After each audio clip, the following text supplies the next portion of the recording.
안녕하세요. 금요일의 과학터치 도입 강연을 진행하게 된 국제기후환경센터 기후변화 강사 박경아입니다. 반갑습니다. 우리는 코로나19로 인해서 아직도 일상을 회복하지 못하고 있지요. 코로나로 인간의 활동이 잠시 주춤했을 때 생태계가 회복되었었다는 이야기 들어본 적 있나요? 오늘은 우리가 살고 있는 지구가 어떤 위기와 변화를 겪고 있는지 알아보는 시간을 갖도록 하겠습니다. 강연 시작하기 전에 먼저 저희 국제기후환경센터를 소개하겠습니다.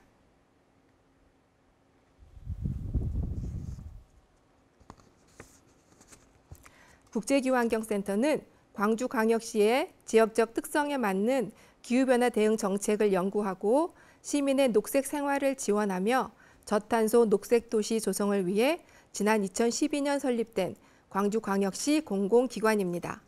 주요 업무로는 기후변화 대응 정책과 기후변화 교육, 그리고 시민 실천 프로그램을 개발하여 우리 삶의 질 전반에 영향을 미치고 있는 기후변화에 효율적으로 대처할 수 있도록 선진 전략과 실천 방안을 발굴하여 보급하고 있습니다. 또한 국내외 교류를 통해 기후변화 대응을 위한 협력 사업도 추진하고 있습니다. 기후환경 관련 빅데이터를 모니터링하고 평가하여 광주광역시 특성에 맞는 미래지향적 정책과 실천 사업을 발굴하여 보급하고 있습니다. 그 결과를 바탕으로 시민 대상 교육을 진행하고 시민의 이해를 도모하여 시민이 주도하는 에너지 전환 마을 만들기, 녹색 아파트 만들기 등 시민이 실천할 수 있는 사업을 연계하여 추진함으로써 탄소 중립 도시 광주 조성을 위한 실행력을 높여서 시민의 관심과 참여를 이끌어내고 있습니다. 나아가 국내외 도시의 우수 사례를 공유하고 공동의 활동을 모색해 나가고 있습니다. 대표적인 교육 프로그램으로는 연간 2만여 명의 교육생이 참여하는 빛고울 기후학교가 있습니다. 유아부터 고등학생까지 미래 세대를 대상으로 기후변화, 미세먼지, 자원순환 등 기후환경 문제에 대한 올바른 이해와 대응, 실천 방안을 교육하는 프로그램입니다. 이 밖에도 도전 기후별 퀴즈 대회, 기후위기 대응 글쓰기 대회 등 다양한 프로그램을 운영하여 기후환경 교육을 위한 기회의 장을 마련하고 있습니다. 또한 수준별, 주제별 다양한 교육 콘텐츠를 개발하여 보급하고 있는데요. 우리 센터 홈페이지에서 자세한 교육 콘텐츠 내역을 열람할 수 있습니다. 그 외 국제기후환경센터의 연구자료, 교육 프로그램 등 자세한 사항 역시 홈페이지를 통해서 확인할 수 있습니다. 여러분의 많은 관심과 이용을 바라면서 센터 소개를 마치도록 하겠습니다.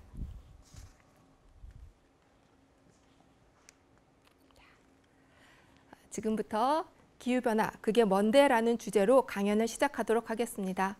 먼저 순서로는 기후변화가 무엇이고 기후가 변하면 어떤 일이 일어나는지, 기후가 왜 일어나는지, 기후변화에 우리는 어떻게 대응해야 되는지 순으로 알아보도록 할게요.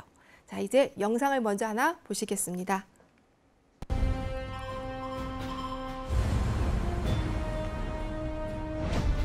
지구의 온도가 1도씩 오를 때마다 어떤 일이 일어나는지 알아볼까요? 지구의 온도가 1도 오르면 북극 얼음이 사라지면서 북서항로가 열리게 됩니다. 약 5천만 명이 물 부족으로 고통을 받게 되며 매년 30만 명이 더위로 인한 전염병으로 사망하게 됩니다. 지구의 온도가 2도 오르면 얼음이 녹으면서 북극곰들은 생존을 위협당하고 곤충들은 방향 감각을 잃게 됩니다. 열대지역 농작물이 감소하여 약 5억 명이 굶주릴 위기에 처하고 최대 6천만 명이 말라리아에 걸릴 수 있습니다.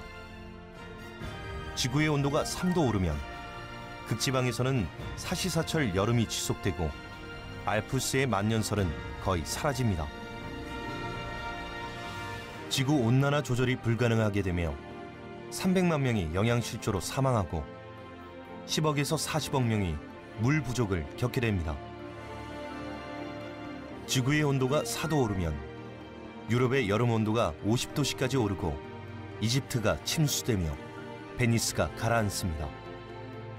이탈리아, 스페인, 그리스, 터키가 사막이 되며 북극곰 등 추운 지방의 생물들이 멸종합니다.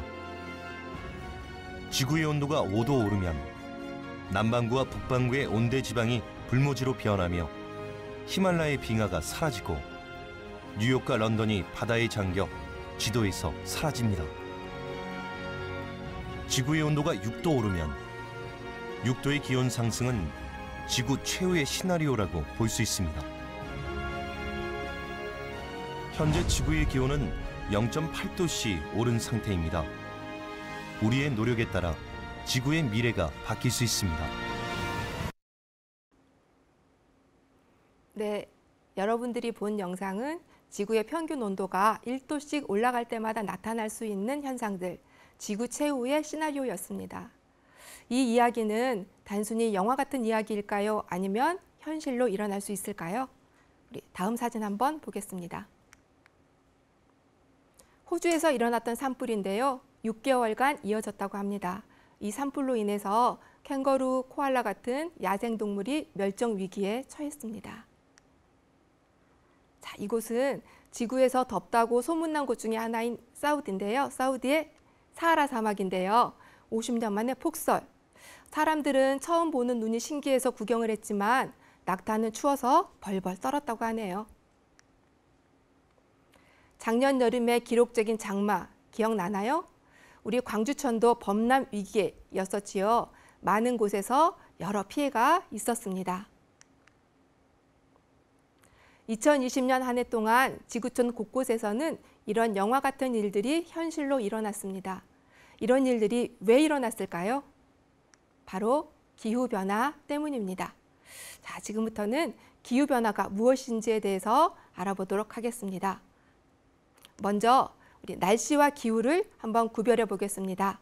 날씨라는 것은 우리가 매일 경험하는 기온, 비, 눈, 바람과 같은 기상 상태의 변화를 말합니다. 기후는 어떤 지역에서 오랜 시간 동안 반복해서 나타나는 날씨의 평균 상태를 말하지요.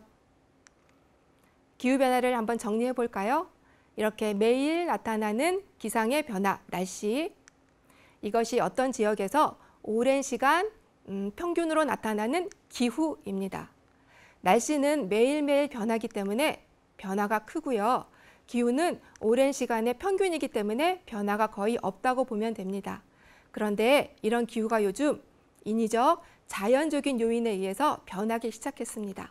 자, 이렇게 기후가 정상적인 범위, 정상적인 상태를 벗어난 상태가 바로 기후변화라고 하는 것이지요.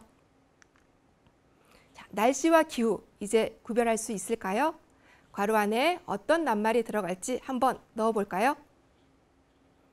네, 오늘의 날씨를 얘기할 때는 날씨, 그리고 계절의 변화를 이야기할 때는 기후가 맞습니다. 자, 기후가 변하면 어떤 일이 일어날까요? 자, 기온이 상승하고 있습니다. 1880년부터 2012년까지 지구의 평균 기온이 0.85도씨가 올랐습니다. 우리나라도 1912년부터 2012년까지 100년간 1.8도가 올랐는데요. 이것은 지구 평균 기온의 2배에 달합니다. 이렇게 지구의 평균 기온이 올라가면서 또 다른 문제들을 야기시키고 있습니다. 한번 볼게요. 지구의 평균 기온이 올라가면서 북극의 빙하가 점점 녹아내리고 있습니다. 사진 속에 있는 저기 하얀색 부분 보이시죠? 저게 위성에서 본 북극의 빙하 모습입니다. 1988년과 2019년 사진을 한번 비교해 볼까요? 사진으로 보니까 빙하 면적이 좀 차이가 있어 보이지요? 이렇게 북극의 만년빙은 계속 녹아내리고 있습니다. 그리고 머지않은 시간에 이게 모두 다 사라져서 없어질 것이라고 예상을 하고 있습니다. 이렇게 기온이 올라가면서 해수, 바다의 온도가 점점 올라가고 있고요. 우리 앞에서 보았듯이 빙하가 녹고 있습니다. 또 육지의 얼음이 녹아서 바다로 유입되게 되면 해수면이 점점 높아지게 되는데요. 실제로 세계기상기구 보고서에 따르면 1993년부터 우리 해수면의 높이가 계속 상승하는 것을 알 수 있습니다. 여러분들 혹시 투발루라는 작은 섬나라 이야기 들어보았나요? 투발루는 이런 해수면 상승으로 인해서 지금도 점점 잠기고 있고요. 앞으로 지도상에서 사라지게 될지도 모른다고 합니다.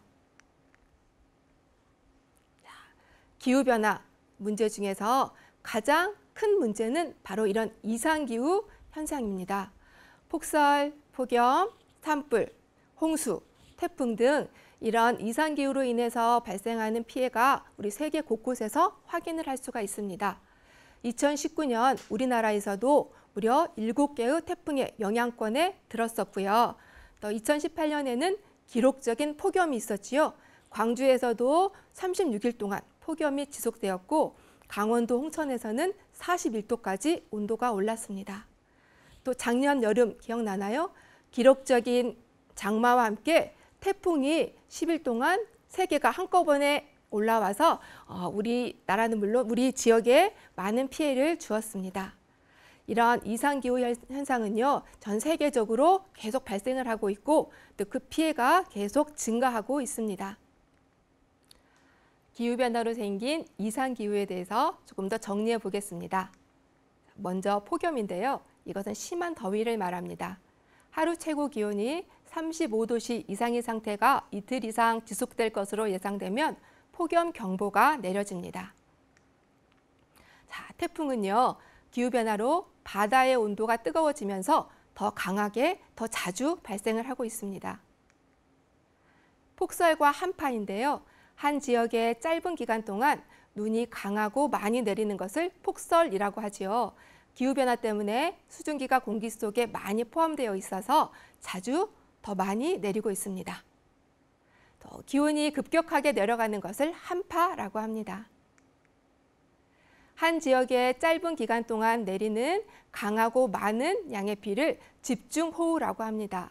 이런 이상기후 현상은요, 예전에도 있었어요. 하지만 요즘은 기후변화로 인해서 더 심하게 자주 발생하고 있는 것이 문제입니다.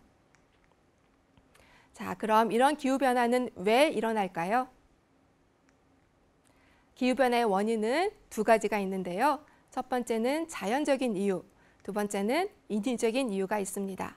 자연적인 이유로는 화산 폭발에 의해 발생하는 화산재와 화산가스, 그리고 태양 활동의 변화가 있습니다. 인위적인 이유로는 인간의 활동에 의해 발생하는 온실가스인데요. 이것은 사람들이 사용하는 화석연료, 그리고 벌목, 쓰레기 문제가 이것에 해당이 됩니다. 이런 인위적인 이유가 기후변화의 더 큰 원인이 되는 것입니다. 우리 지구의 기온은요, 밤낮으로 바뀌기도 하고 봄, 여름, 가을, 겨울, 계절에 따라서도 자연스럽게 증가하거나 감소합니다. 그런데 요즘 자연적인 이유가 아니라 사람들에 의한 대기오염, 즉 온실가스가 증가하면서 우리 지구의 기온이 점점 올라가고 있는데 이것을 지구온난화라고 합니다. 지구온난화에 대해서 조금 더 알아보겠습니다. 우리 지구는요, 여러 종류의 기체로 둘러싸여 있는데 이것을 대기라고 합니다. 대기는 질소 78, 산소 21, 그리고 기타 1%로 되어 있는데요. 온실가스는 기타 1%에 포함이 되어 있습니다. 대기 중에서 차지하는 비율은 매우 적지만 지구온난화를 일으키는 주범인 것이지요. 우리 지구의 기온은 태양에서 들어오는 에너지와 또 밖으로 나가는 에너지에 의해서 이게 온도가 조절이 되는데요. 1%도 안 되는 이 온실가스 때문에 이런 지구의 온도가 변화가 생기기 시작했습니다. 에너지의 평형이 깨진 것이지요.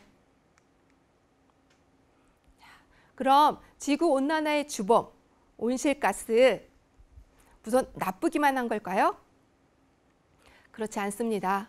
이 온실가스는 비닐하우스의 비닐이나 온실의 유리처럼 열을 가두어서 지구의 온도를 따뜻하게 유지시켜주는 역할을 하는데요. 이것을 온실효과라고 합니다. 만약에 온실가스가 없다면 우리 지구의 평균 기온이 지금보다 33도나 떨어질 것이라고 합니다. 온실가스는 우리에게 꼭 필요한 것인데요. 요즘 사람들이 사용하는 화석연료, 에너지 사용에 따라서 필요 이상으로 만들어진 이 온실가스가 지구의 온도를 더욱 상승시키고 있습니다. 이 늘어난 온실가스가 지구 온난화의 원인이 되는 것이지요. 자, 그럼 이런 온실가스에는 어떤 것들이 있을까요? 가장 많은 부분을 차지하는 것이 바로 이산화탄소입니다. 이것은 화석 연료를 사용할 때 발생하는데요. 자동차의 배기가스, 공장의 매연, 가전제품을 많이 이용할 때 발생이 되고 있습니다. 그 다음 메탄가스예요. 소나 돼지의 가축의 트름이나 방귀에서 그리고 쓰레기를 매립할 때 또 농가 같은 습지에 유기물이 부패하거나 발효할 때 이런 메탄가스가 나옵니다. 자, 아산화질소인데요. 이것은 가축의 분뇨, 질소질 비료, 공장의 매연에서 많이 나오고 있습니다. 그럼 이런 온실가스는 어떤 나라가, 어떤 국가가 가장 많이 배출을 하고 있을까요? 면적이 넓은 나라가 온실가스도 많이 배출을 하고 있었습니다. 우리나라는 세계에서 7번째로 온실가스를 많이 배출하고 있는데요. 면적은 작은데 온실가스를 많이 배출해서 기후 악당 국가라는 오명을 쓰고 있기도 합니다. 우리는 그러면 이런 기후 변화에 어떻게 대응을 해야 될까요? 가장 중요한 것은 이 온난화의 주범인 온실가스를 줄이는 것이겠지요. 온실가스를 줄이는 가장 효과적인 방법은 바로 에너지를 전환하는 것입니다.